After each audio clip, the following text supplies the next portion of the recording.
the homeless in America. Announced homelessness. Homeless. There were homeless people. Homelessness. Unsheltered homelessness. Or homeless. To homelessness. An increase in homeless people in Homelessness crisis. For homeless people.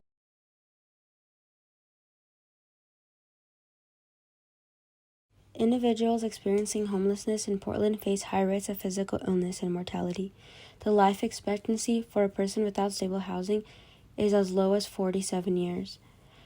This is largely due to untreated chronic conditions, infectious diseases, and limited access to medical care. Despite efforts to address homelessness, Portland's shelter system still remains under-resourced. An audit released in April 2024 revealed that only 25% of individuals leaving shelters actually transitioned to permanent housing. Multnomah County Shelter System had a capacity of 2,692 beds as of May 2025. With plans to increase this number by 1,000 beds by the end of 2025, the demand for shelter continues to outpace its supply. On any given night, according to Impact Northwest, 1 in 165 people in Portland is a homeless person. Because of these high numbers, it can be easy to get lost in the statistics and lose sight of the individual. But we wanted to change that. So that's why we interviewed Damon Dale, a homeless guy living in Portland. Well, of course, like everybody's getting scared, kind of confused, worried, I'm not sure. Just the whole thing is just a pretty scary feeling. What is one thing you wish people knew about you outside of being a homeless person? Because I know there's a lot of people who do stereotypes. Yeah. Well, because the situation with the homeless people are there, there's so many bad actors out there, which they just knew that I wasn't like one of those, kind of people out there that are out there stealing all their gasoline and their, change out of their cars or whatever they're still doing out there, ripping off the stores and go like that. Okay, my next question for you is, what are some moments from your past that has shaped who you are today?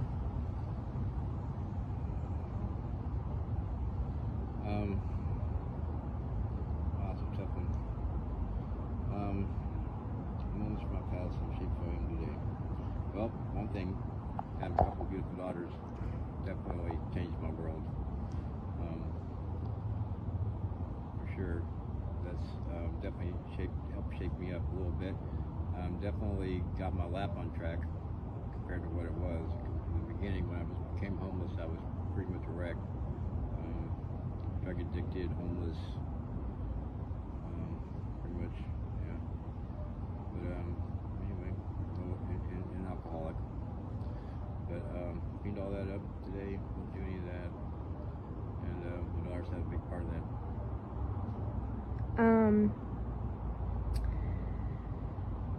What keeps you going on your hardest days, would you say? There again, probably you. My daughters, kid. That and, never give up, Bad today, it'd be better tomorrow. Wise words.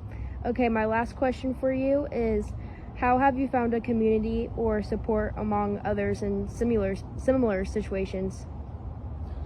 Well, honestly, I only have a few close people out there that I'm in contact with. Honestly, I don't really like most of the homeless people that are out there because they are troublemakers, because they do just trash the communities and get in with people like that, and they make me look bad, and I don't like to roll like that, so I don't really have a whole lot of connections out there on the streets, just a couple of close people,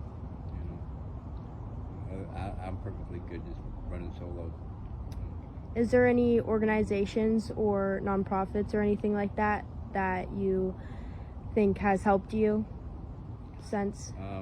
Well, of course, through the whole drug thing, NA, NA. That was a big help, yeah. That really helped me turn my world around, get my life got straightened out. But as far as any other things out there, there's not really a whole lot out there, honestly. I mean, there's places that will serve food and things like that. Those are always helpful or whatnot. But the city just has to work on changes. You know, the whole country needs to work on changes. You know, there's a few programs, like in Salt Lake City, they do Housing First, where no matter what your situation is, you're homeless, you might be drug addicted, you might have mental issues, or whatever, but they'll put you in a living quarters, put you into housing, and then the services follow afterwards. You know, like drug addiction or mental services or mental services or whatever. But the whole thing is just get them off the streets and get them housed first, and you know, so they can start making a change. Because I know in your last interview we did with you, you said one of the main issues specifically in Portland isn't enough affordable housing. So would you say another issue on top of that is not enough nonprofits and groups that help the homeless?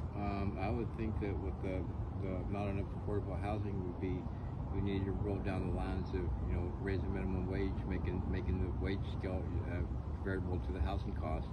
You know, that's a big issue. You know, people that are making minimum wage in this town can no longer afford like a one-bedroom apartment on their own, and that really sucks. You know, you have to work two jobs or more to be able to sustain an apartment, you know, for yourself, or you have to have a whole bunch of roommates.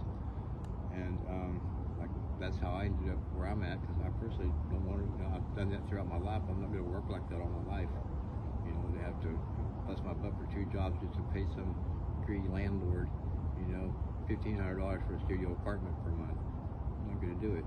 You know, I'm totally fine living in my van, you know, and saving that money and not having to kill myself for somebody else, you know, to better somebody else, because that's all you're doing. Right. Yeah, absolutely. Well, that's all I have for you today. Thank you for your time and answering my questions. Yep.